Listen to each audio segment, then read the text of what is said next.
Good afternoon from California. I'm Greg Niemeyer, and I'm thrilled to welcome you to the Arts and Design Thursdays lecture today with Purin Phanichphant, talking about right place, right action, and right time. The webinar will begin momentarily, it says, but actually this moment has come. It is now.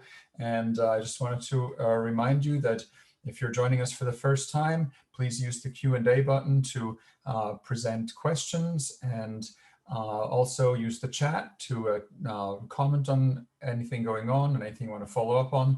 I'll be on chat too, and we'll join the speaker this way. I also wanted to mention that we are joined by three wonderful people apart from the speaker. Number one, Edgar Fabian Frias, and number two, Hala Kadura, and number three, Paris Coates. And Edgar and Hala are the grad students who helped me run this course, and I'm thrilled about their contributions every week, multiple days, almost every day of the week. And I also wanted to mention that they are going to be the ones who are running the Q&A, so they'll help you with your questions and present your questions, and maybe call on you to ask your question live, and that'll be at the end of the lecture when Purin is done with his presentation. And now I'm going to turn to a few notes about Purin to tell you a little bit more about who he is. Purin and I met at the wonderful Jacobs Design Center and many other venues in the Bay Area where I've been able to follow his work, and really always enjoyed the depth of his work and the restraint that he practices as he does new media work. New media can go many different ways. It can go kind of Baroque and very rich and very colorful, but it also can go really focused and really thoughtful. And that's what I really was finding so compelling about Purin's work. With roots in northern Thailand, where he spent part of his life as a Buddhist monk, and a background in design and human-computer interaction, Purin Phanichphant exhibits a deep interest in the intersection of technology and mindfulness. His mesmerizing designs and installations depict a world of brilliant imagination, and they remind us to pause, play, touch, and take joy in simplicity. I can confirm this because there's a piece of his in a lobby of a startup company in San Francisco, and I see it from the street, and sometimes I just look at it and I get transported and mesmerized into his world, and then the cars behind me start honking and say, move on, move on. So, but I always appreciate that moment of contemplation that I get through the work. Join Phanichphant today for a discussion about how he uses rapid prototyping, virtual reality, VR, and artificial intelligence, AI, to push emerging technologies to their most peaceful and contemplative extremes. The ways his careful design choices trade spectacle for substance, and how the tools themselves influence his aesthetics. Phanichphant is a lecturer at UC Berkeley and San Francisco, based artist and designer. He has worked as a principal product designer at IDEO San Francisco, which designs many of the products we touch every day, and has taught design courses at Stanford University and also at General Assembly. With that, I would like to stop sharing my slides and welcome Purin. And I will say that, there you are. How are you doing today, Purin? I'm wonderful. I'm calling in from Thailand, so a different side of the planet, but I think we're all here and now together. We really appreciate you joining us at this late hour. What time is it over there now? Well, I can say that it is now. I have this little clock with me, so it would say it is now, right now. But if you go by the world standards, it's 2:05 a.m. over here. So pardon my sleepy look over here. Well, let's make it now for both of us. And I'm really enjoying that. And thanks so much. And I'll turn the floor over to you without further ado. Thank you so much for doing this. And we can't wait to see your presentation. Amazing. Great. So I will start by sharing my screen really quickly here. I'm sure. While they're doing that, I'm going to say hello to my mom in Switzerland. So this is truly a global moment. We have people from Switzerland. Anna Rose is joining us, and we have you from Thailand, and of course, most of the audience in California. So rock and roll. Thanks for joining me, Mom. And here we go. Purin. It's a very global audience tonight. So tonight, same thing, right? So, the title of this talk is Right Place, Right Action, and Right Time. And I'll tell you a little bit more about that, why I picked that title. And it's a little bit new, actually, new for me. So get ready for some surprises. I'll surprise myself as well. But right before I start this, I'd like to be in sync with you all. And the way I'm going to do this is we're going to take 3 deep breaths together. This is something that I often do whenever I start a meeting with people, in different time zones or different places. So I'm going to lead you through just 3 quick deep breaths. It's going to take half a minute to do that. So why don't we sit straight up, and the way I like to think of it is, just kind of like be present to the present. So, and I'm going to lead you with the 3 breaths. So first breath is inhale. So big inhale. And hold. And exhale.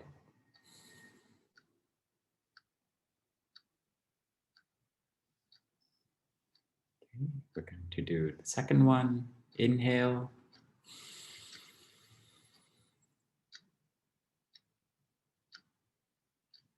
And exhale.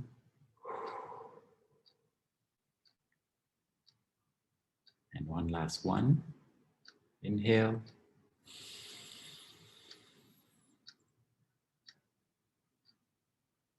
And exhale.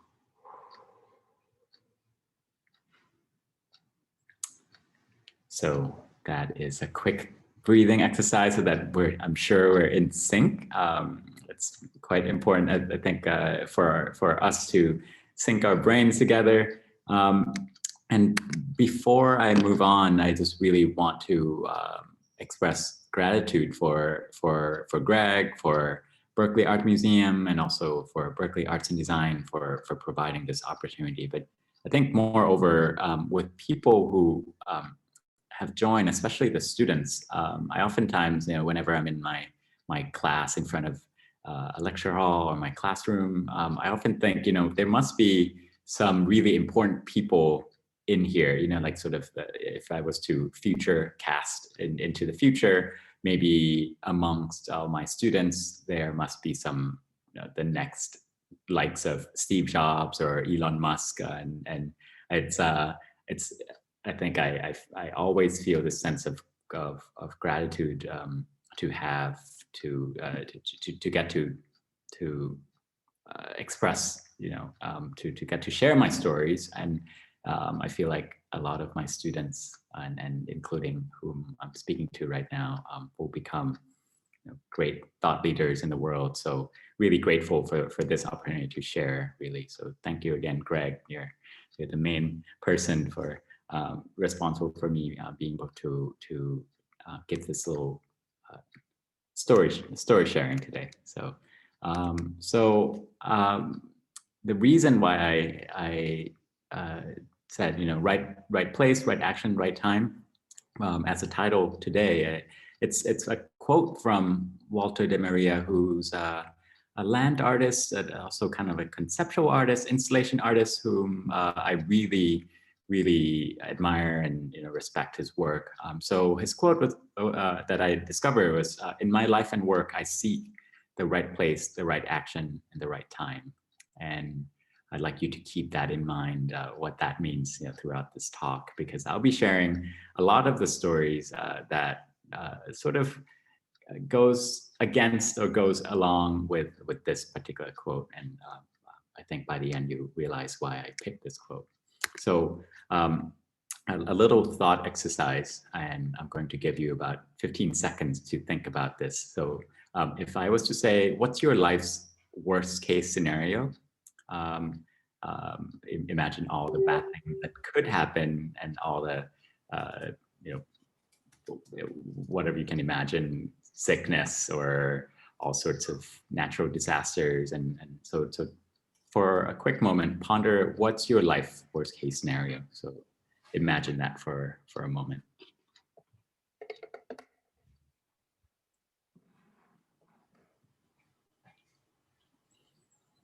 Okay, all right. And the next one is on the opposite end. What's your life's best case scenario? So imagine all the things that could go right, goes right, and could be financial success, could be you getting recognized for your work, or getting the job that you want to do, or doing the job that you want to do. So what does that look like to you?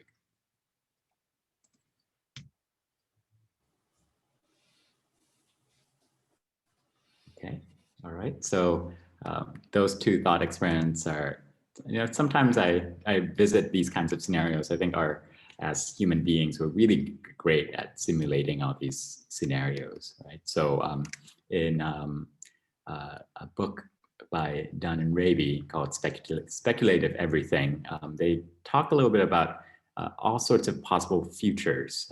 So I think we might, some people might be familiar with this concept of, if you were to break down futures, there could be impossible futures, there could be possible futures. I mean, it can happen, but plausible futures also means that it's more likely, probable, most likely will happen, but preferable is where you want what things to happen, right? So, and this is they call a taxonomy of futures.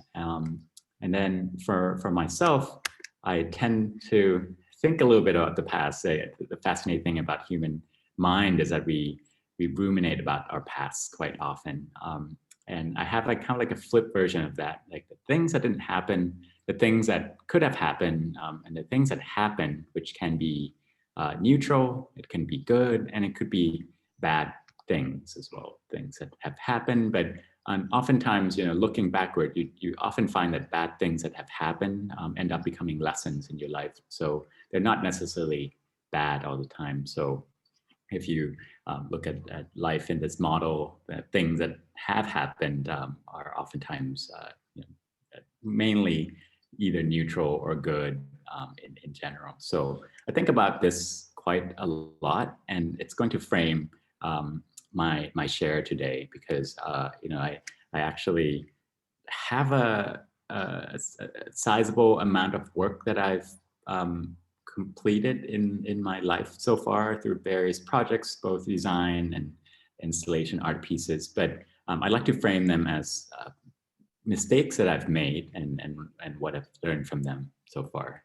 Okay, so there are going to be 3 mistakes that I'll share, and I'd like to share it in this format, since I can really speak to where did I really go wrong and things like that. So so for the first one, I'd like to share the mistake number 1 is obsessing over the resume kind of game. So and what do I mean by that? I think by the time that we are all here at Berkeley as students, or maybe even others who have joined us, we might know that we probably grew up in a school education system, a formal education system that really prioritized this notion of grades, of getting good grades. What's your GPA, and what is your sort of test scores and things like that. And for me, as personally, it started when I was in kindergarten, or even as young as kindergarten or first grade or something like that. It became kind of like a snowball effect that had kind of like became my operating system. Like, oh, I need to get good grades in order to kind of advance into sort of future places, whether that's getting into a school or getting into a job and things like that. So another thing that kind of is along the same line is our college rankings. It's kind of really brutal, but I remember being in high school, obsessing over what colleges I would get into, and what ranking does it have, or what kind of money will I be making after college, and things like that. And of course, we all know now how silly that might be, but this was or had been an operating system that had been conditioned into me since I was young. And I have a gut feeling that many of the audience would share this kind of story.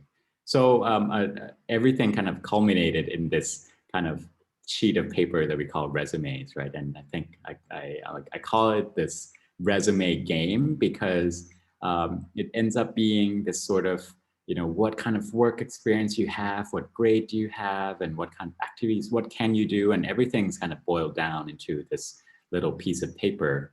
And it eventually just kind of, you return to it every time you go to a school or every time you have a new job or something like that. And you revisit this resume and it becomes your ledger for things that you have done and the skills and how much you're worth to the world, which, for me, worked as it got me into places, it got me jobs, and it got me into grad schools and things like that. This is a kind of, as an extension to that, this is a kind of, work that I would show as a side in portfolios. I went to school studying industrial design and human-computer interaction, and these are the kinds of projects that I was developing. Working really hard, pulling all-nighters in order to, get good grades and advancing and trying to get into trying to get good jobs and whatnot.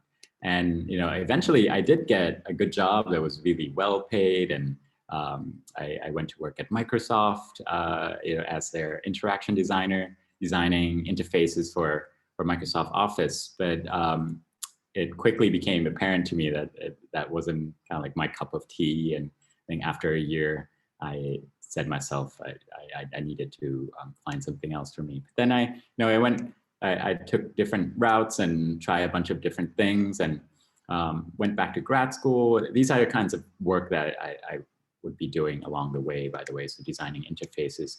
And then grad school happened, and after grad school, I went on to work at this place, actually this little startup called Pulse News, which became quite a huge thing. It was kind of a little bit of a nice stamp on my resume. So it's bringing, back onto that notion of resume as an operating system. And all the things that I did after that, I went to work for IDEO as a product and interaction designer, designing future of medical diagnosis, or turning people's DNA into music and things like that. And also designing or being part of the team that designed an electric bicycle. So it's really this satisfying kind of sense to see your work being put out there in the world. I think from time to time, I still see the Faraday bike every now and then. It's like, oh, wow, I had a part in there. I also helped design a few futuristic sort of type workspaces. This was for another client. So back to this notion that really it was a resume game for me. Working hard, getting good grades in order to get into another better place. And it felt like this, I think, after a while. And even when I was at IDEO, and as a design student, I've been brainwashed to think that IDEO is like the place to be. It ended up feeling, the work was amazing, the work was fun, but at the end of the day, sometimes it would feel like, what kind of game am I playing? Am I a rat in a wheel, or a hamster in a wheel, or something like that? And then I started thinking, I think over the years, is there another kind of operating system or another framework that could sit on top of all of this? And I remember listening to one talk, and there was some kind of Venn diagram that popped up, and it got me to think, what is there a framework maybe on top of a resume, or in addition to a resume, where we can really find this sweet spot between what you're good at or love to do, sort of the U circle in a green circle over here. And then on the right side is sort of like what the world needs help with. What are the problems out there that need to be solved, whether that's getting rid of poverty or starvation, and rethinking education, or helping solve the climate change crisis and whatnot. So all sorts of problems. I mean, you can list them all out, and it really got me to think like, oh wow, if it's less about me, or it can still be about me, because the stuff on the left circle is really what I'm passionate about or what I'm good at doing. But what's the stuff on the right side? And it became, over time, I think it became a really good layer to kind of be coming back to.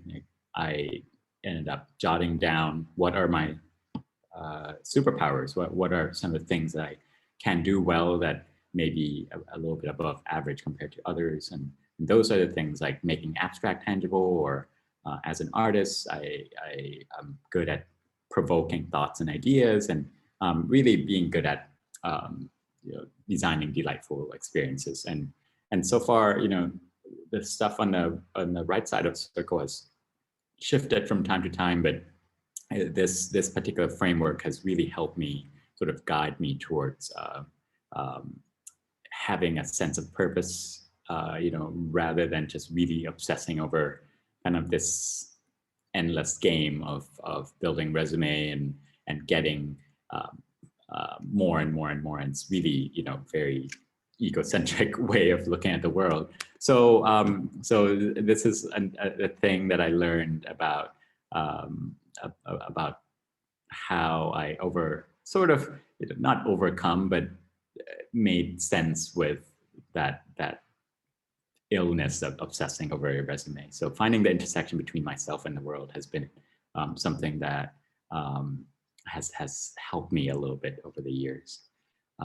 The next mistake that I'll speak to is, I think as an artist, I have seen my background in design as a disadvantage, and I'll tell you a little bit more about that through my work. So if this is a kind of design work that I had been doing throughout my life, I also had kind of like a parallel life as well as an artist. I would say whenever I'm not doing design, and a lot of times it ends up being on my own time, I would make interactive experiences. I call them interactive art pieces. And sometimes it ends up being an installation at the Exploratorium, and sometimes it ends up being something that I show at the Maker Faire. Some of these projects are really something that I find as an outlet, or I think of them initially as a hobby. So whether it's something that's like highly interactive and highly sort of has this tactile quality to it.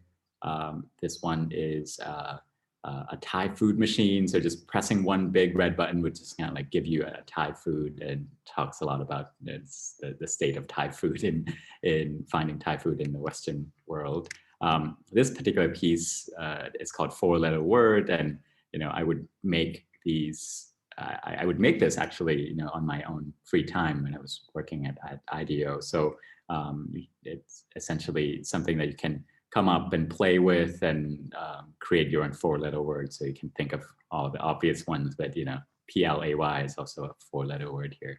So so my art career really started off as a side project that eventually, I got interested in the notion of using technology, using in this case a camera to evoke some kind of emotion. And the interaction here, again, my background in interaction design has really informed my art career as an interactive artist as well. So this particular one, if the camera is looking at you and kind of like following around the gallery, I had at one point I was thinking, what would it be like to look at machines and computers as something that's very similar to us humans.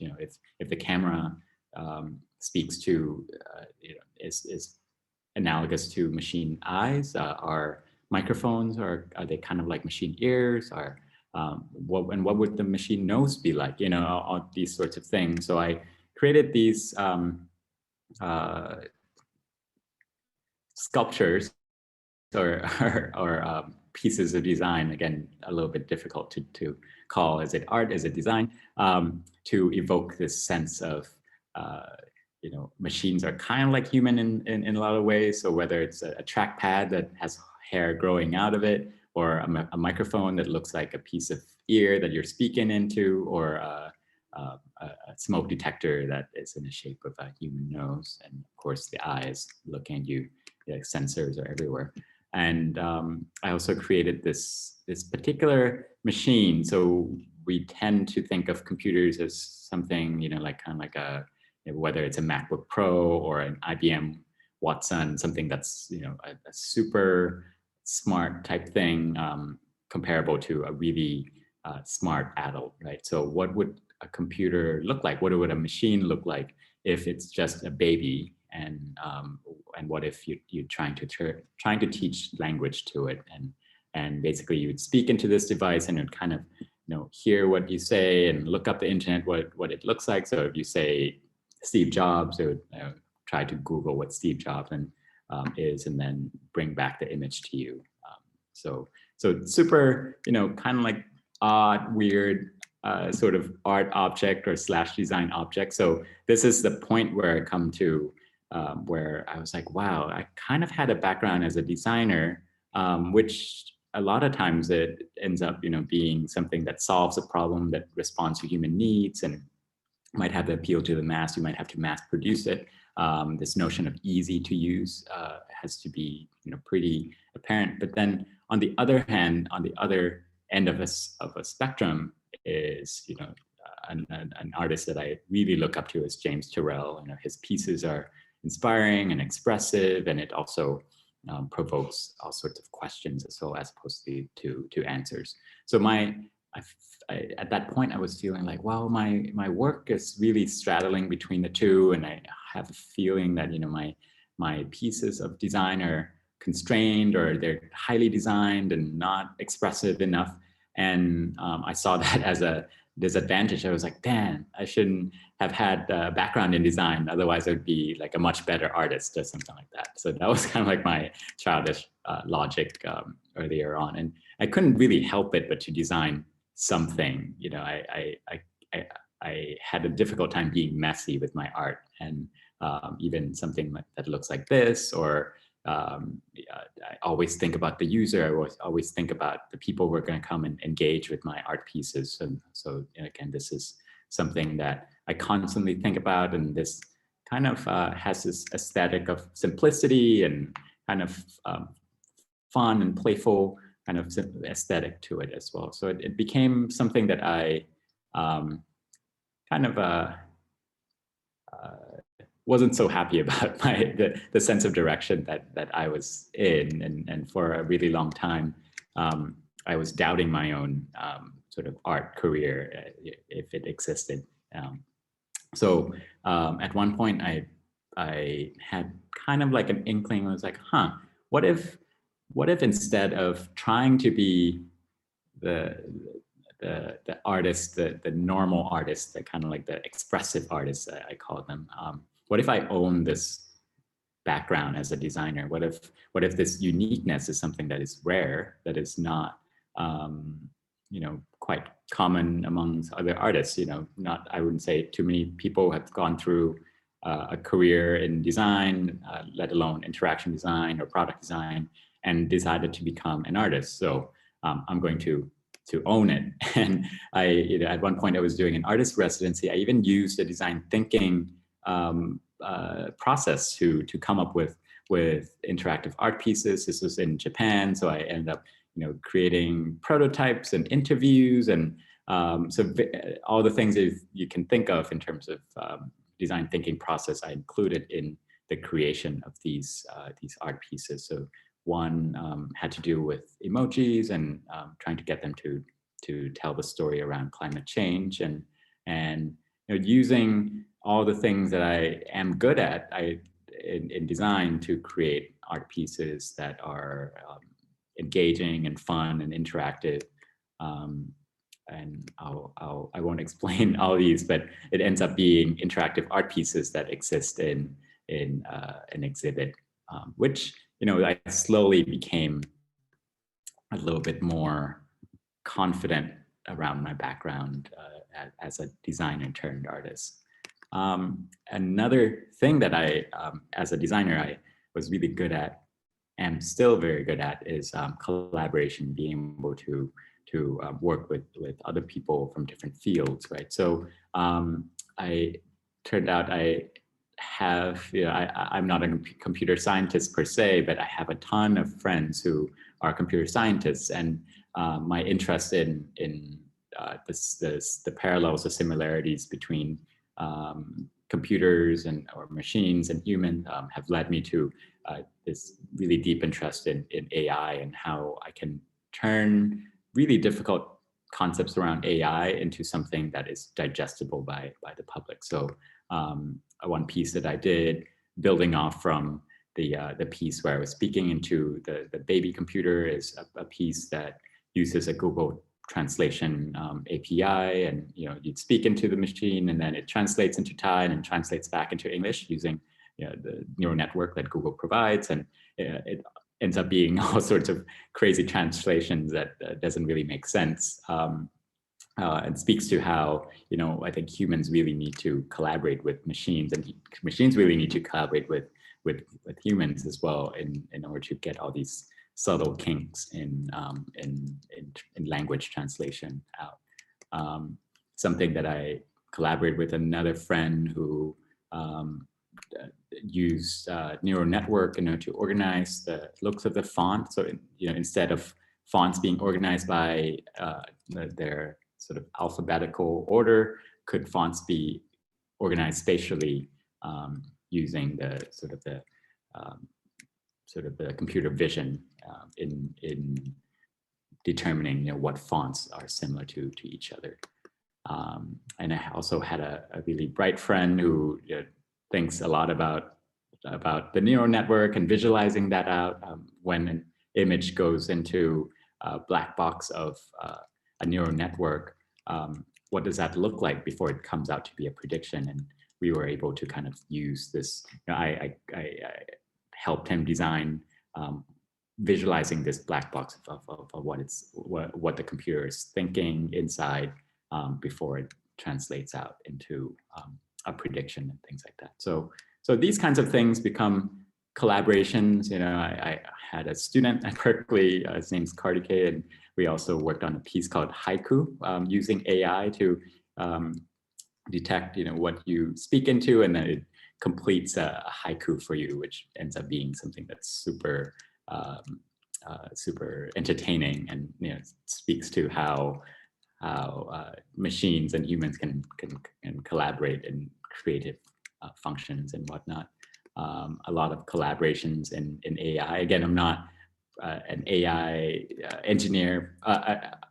Pardon me. It's VR. This particular one is using virtual reality to kind of augment tangibility in both the real world, and how does that translate into the virtual world. So you see the lady touching the piece of ball right now in reality, in real life, but she also sees that her hand is touching that in the VR world as well. So again, speaks to how I'm not exactly a VR engineer, but I would work with a VR engineer to kind of realize all these concepts. So they, as much as I depend on them to realize something, they also depend on me to be creating all these simple and playful and interactive installations as well.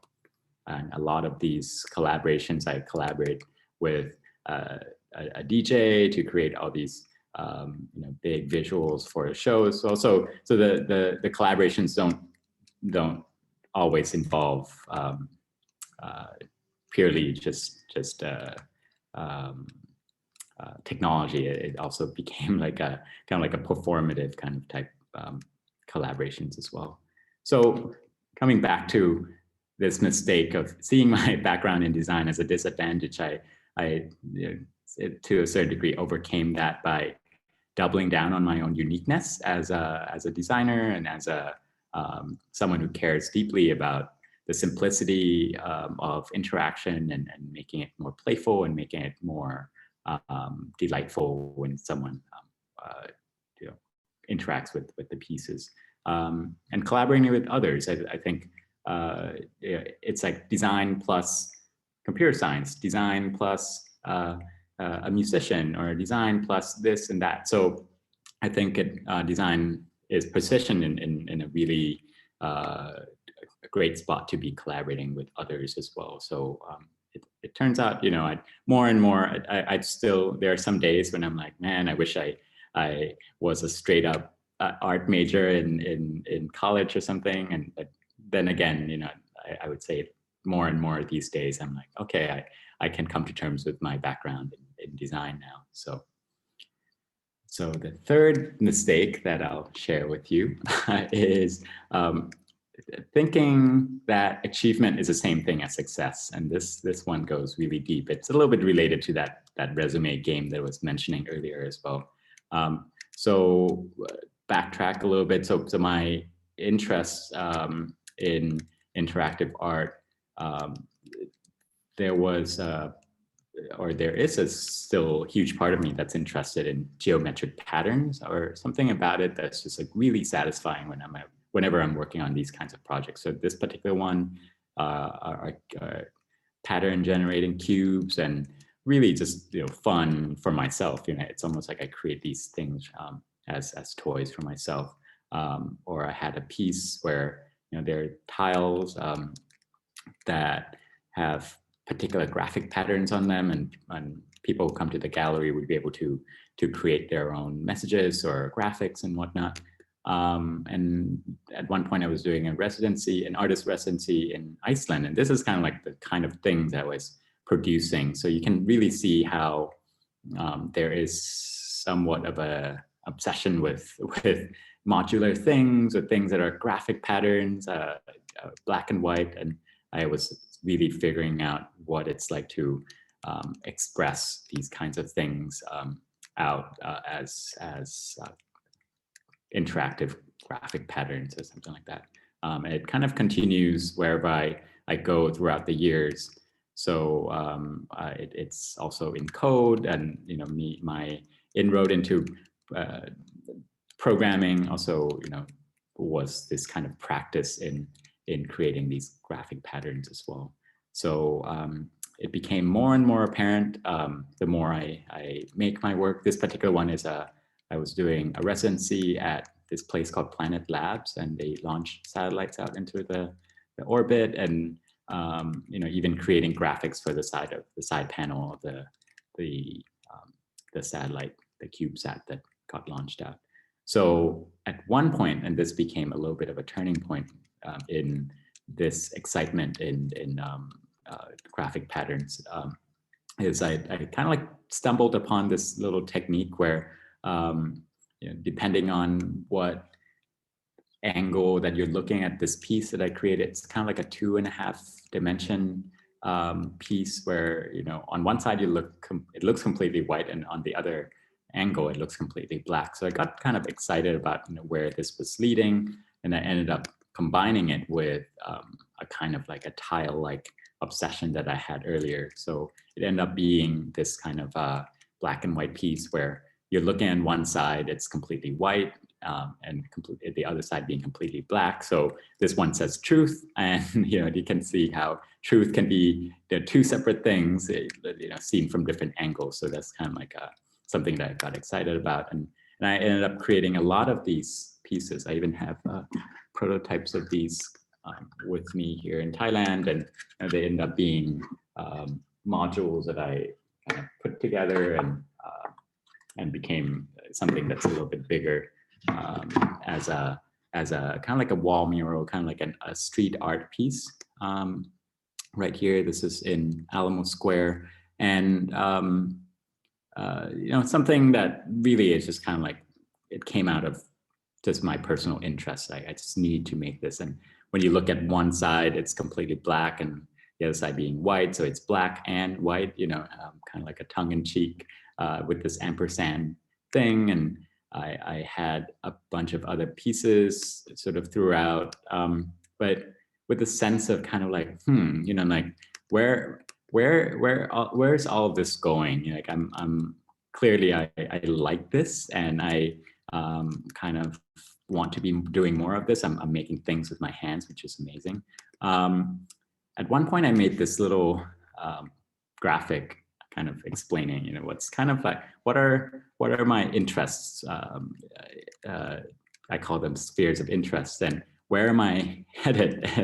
And I think I just kind of like was really frank to myself, and I just wrote down, I want to become a world famous artist, or be, you know, part of an art movement or something. And by admitting that to myself, I think a bunch of things has kind of unlocked for me, because of course it's like, it's super silly to be wanting to be someone. Like, I think the first world famous artist I can think of, it would be James Turrell. And I'm like, you know, would James Turrell set out to be the world famous artist when he was making art? And it was, of course not. He's just doing his thing, right? He's just kind of like pursuing his passions and geeking out about light and things like that. So, but by admitting that to myself, I was able to kind of slowly unlock something in me.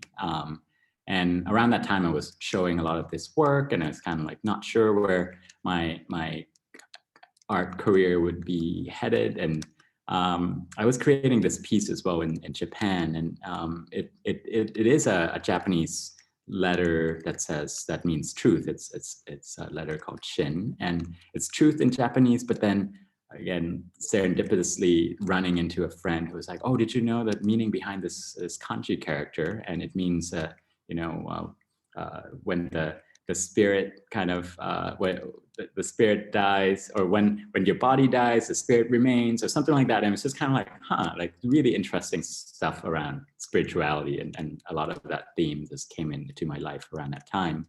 So a lot of my pieces since then had this kind of quality around a lot of theme around spirituality, a lot of stuff around mindfulness. This one talks about sort of past, present, and future, specifically around the late king of Thailand, and a few other art pieces since then. This particular one is called Chamber of Ephemerality. Talks about ephemerality, sort of the non-permanence of the experience. This other piece is this geodesic dome.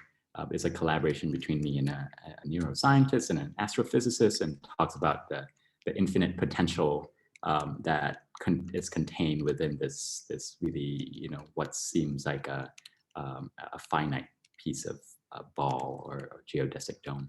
So so it became more and more apparent to me as I created more work, you know, what if my art is about sharing what I've learned so far about mindfulness. And I've been, I would say, for the past year and a half, I've been getting into spirituality and mindfulness, and you know, it really spoke to me in ways that I'm like super excited and geeking out about what I've learned, and I want to share them through my art.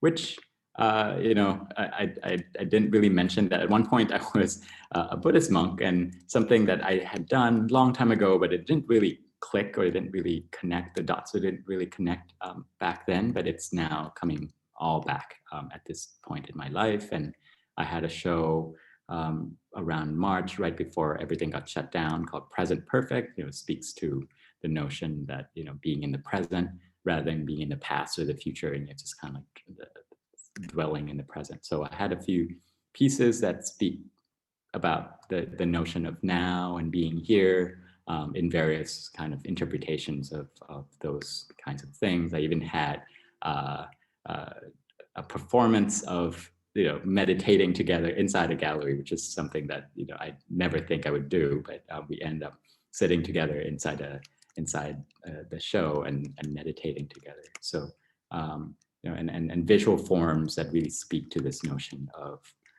mindfulness, or things that I've learned throughout my meditative practice. So this one, and we're getting super close to the end now. This particular piece is what I was showing you earlier. It's really simple kind of clock, but it shows that you're in the now moment all the time. from jumping from one now moment to the next. And this is not exactly interactive, but something that I really like to get out there. Couldn't care less about it being interactive. I also did a few art pieces throughout, during the COVID lockdown, just putting out all these mindfulness messages throughout the program in San Francisco, and basically all these reminders to be more mindful of really being a really less than kind of type person throughout the lockdown time. I also was doing a little bit of a meditation series as well, something I never imagined I would do, but here I am doing these kinds of things. So just to wrap this up, really, again, the mistake that I've made as thinking achievement is the same thing as success, and so far I've been able to kind of have this insight around reframing success as an act of sharing what I've learned throughout my journey, and it's rather that success as a destination. So just to kind of one last quote that I'd like to share is there's a book called Siddhartha by Hermann Hesse, and he speaks about how the character in the book speaks about how when someone seeks, it becomes something that you have to you have a goal, you have to kind of look for the answer. So seeking means having a goal, but instead, if you use the word find, so finding means being free and being open and having no goal. So revisiting the Walter Maria quote in the beginning, he used the word seek, and I'd like to change that to the word find, right? So in my life and work, I find the right place, the right action, and the right time. So I think that's where I am right now. And if there are any questions, I'm happy to answer them as well. But that's really it. I'm going to leave this quote up, and we can talk about all sorts of things. All right. Well, this is the moment where you would hear lots of applause and thank yous. And I will just say that in the chat, many people were very grateful for your comments and said much about how much your thoughts about education and identity were profoundly inspiring, and the sphere of influences or interests, and I get many comments there about the beautiful talk and so forth.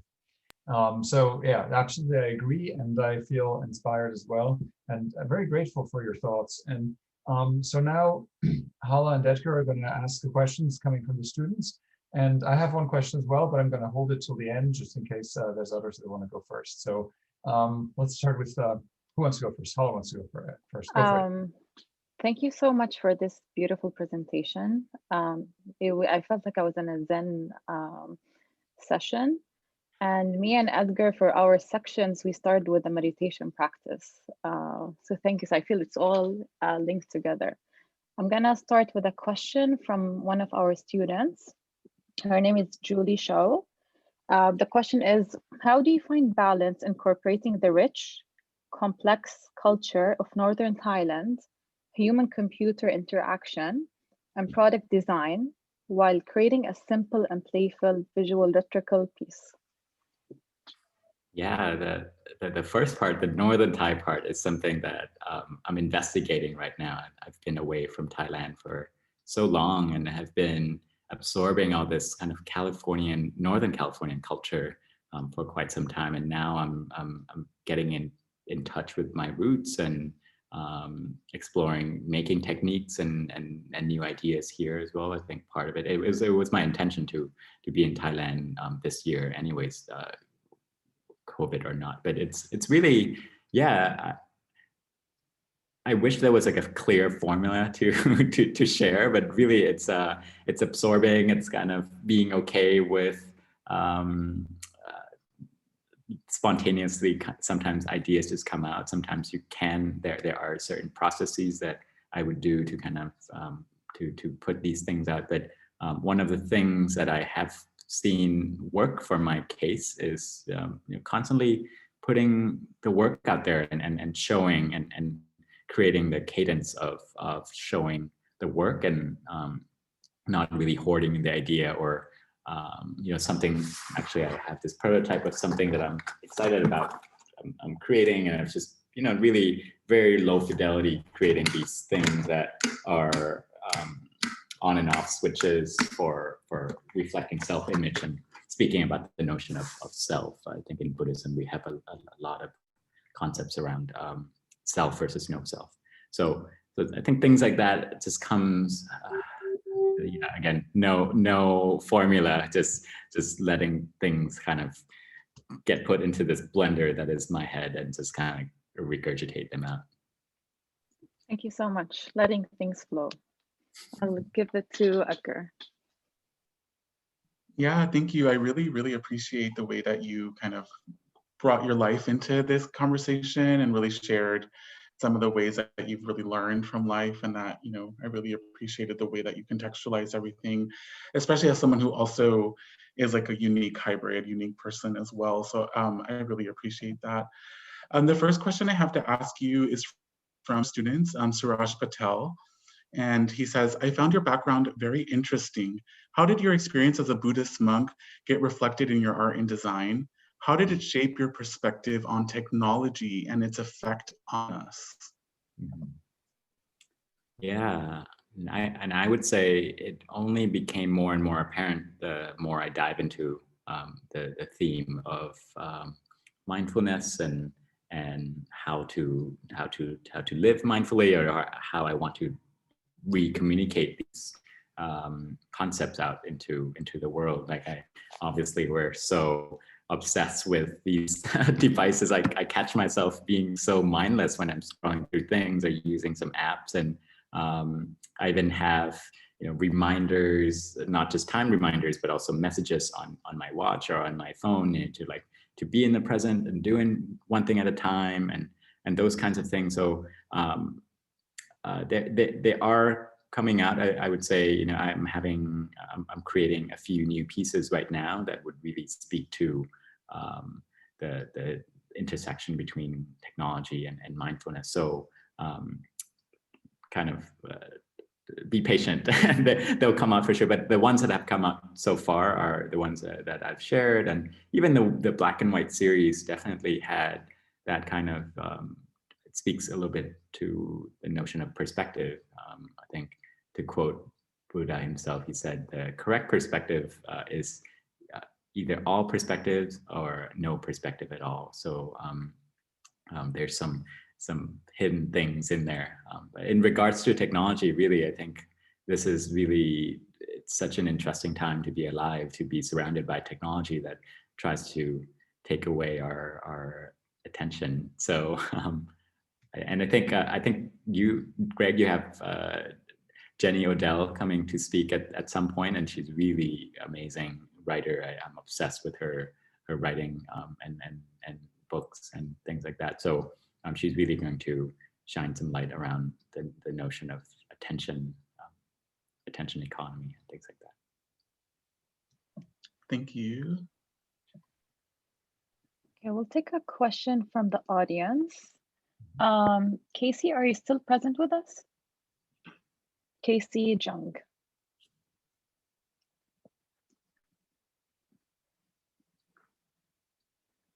I think, Greg, you're muted. Okay, Casey. Casey, are you ready? Yeah, I think you're unmuted now.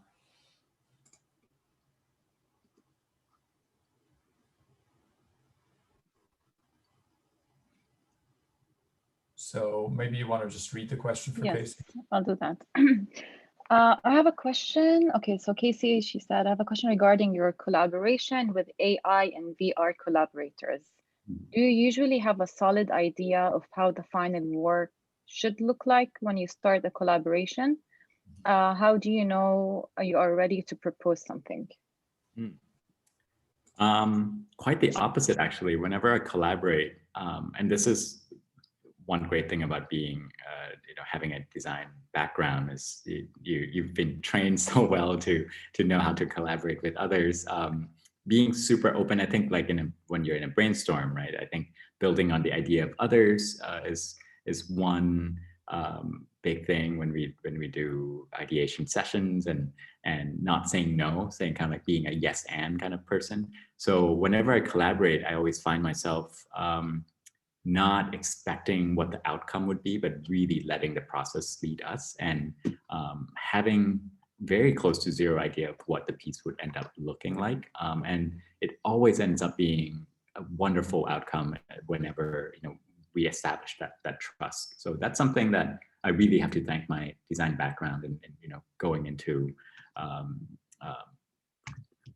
being a good collaborator with all sorts of disciplines. So I think that's something to keep in mind. I think we tend to want to be like, oh, let's create this, and this is a final vision of what I have in mind. And but really, like any good relationship, like being a good listener is really just as important as the you wanting the outcome to be successful. So yeah.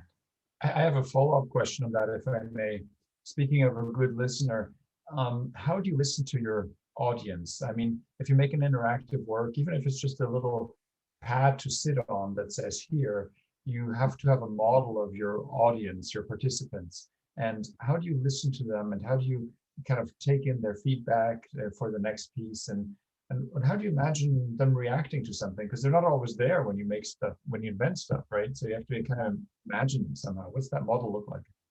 So another great thing about being trained in design is low fidelity prototypes.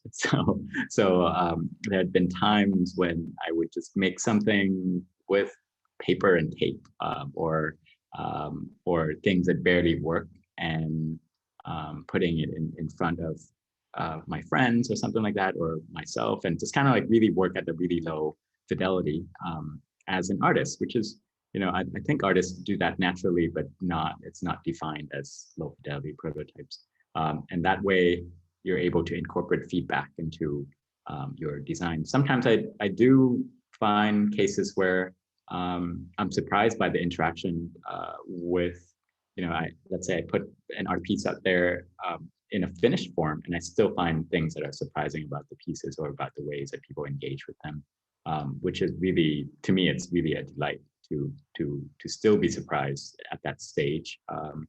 And I do incorporate them, when I create new pieces of work or new body of work as well. Thank you. Edgar. Yeah, I have a question for someone. Hopefully they're still here. Brandon Panaligan, if you're still here, if you want to ask your question that you put in the Q&A. Brandon's here, and he's ready to talk, I think. Hi. Hi. We can hear you. My question is, where do you draw the line exactly between design and art? How do you know when you're doing one or the other? And when do you consider a piece of your design to transcend into being a piece of art? Really good question.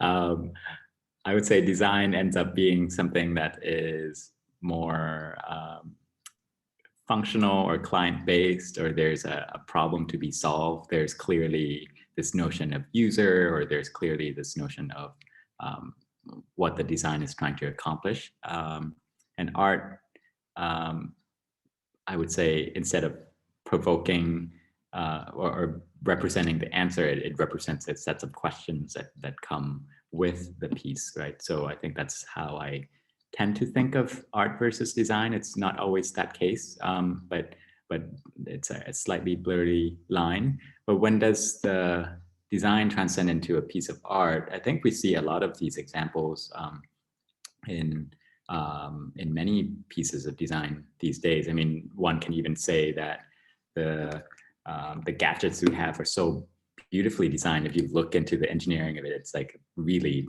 art pieces, right? Into the circuit boards and whatnot. So art has I would say, a loose definition of when you can call something art. When does it mean when you put so much attention into the details? I think, again, for me is when my designs transcend into the work of art, it's really when it doesn't have that clear functionality, or it doesn't really solve that many problems. I think I tend to go back to a lot of my my graphic pieces. They're there to provoke questions rather than trying to solve something. I think that's probably as close as I can answer. But really good question, though. Thank you. Thank you. About that a little bit more. So thank you so much. That brings us to 1 o'clock. I think we could probably end here because I'm mindful of your time as well. But I wanted to thank you again on behalf of everybody for inspiring us and laying bare your process and the origins of your aesthetic, which is so distinct and unique and very, very promising for a brighter future. Thank you so much for doing this work and for speaking about it. And thank you to all of you for joining us today, spending an hour with us, thinking about Purin's work, and may it inspire you. And I can't wait to see what you do in response to Purin's work. And if there's any more questions that we collect, we may be sending them to you, Purin. But thank you so much for joining us, and have a good night and rest well. And let's give you another round of applause. And any last words, Purin? Well, relax and chill out. I think that's what I try to tell myself in this kind of COVID time, is that we have this tendency to kind of like wanting things to be the way we want. And I recently have to tell myself, you know, to chill out a lot during this time. So yeah. Okay, well, thank you so much. Bye-bye. Take care. Cheers. Be well. Be well, everybody. Thanks for